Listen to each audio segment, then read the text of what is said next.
থেকে দেখেন বিশাল একটি ভাঙা দিয়েছে। আপনারা জানেন কিছুদিন পূর্বে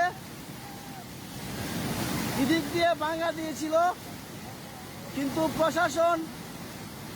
প্রশাসনিকভাবে তেমন কোনো উদ্যোগ নেওয়া হয়নি বিধায় আবারও হবিগঞ্জ জালালাবাদ দিয়ে ভাঙাটি দিয়েছে। দেখেন বিপজ্জনক, পানির কি শব্দ আপনারা শুনতে পাচ্ছেন। এই পানি হাওরের দিকে যাচ্ছে হবিগঞ্জ রিচি হয়ে, পানিটি হবিগঞ্জ সদরে ঢোকার সম্ভাবনা রয়েছে।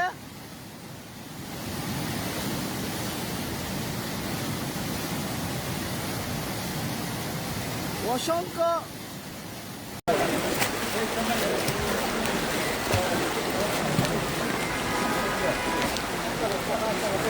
বাংলাদেশ জামাতে ইসলামীর কেন্দ্রীয় আমিরে জামাত ডক্টর শফিকুর রহমান ফেনীর বন্যা পরিস্থিতি দেখার জন্য সরজমিনে নিজেই চলে এসেছেন।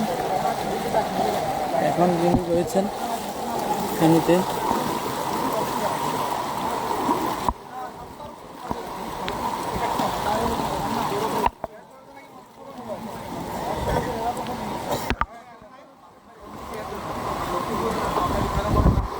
বাংলাদেশ জামাত ইসলামী কেন্দ্রীয় নায়েবে আমির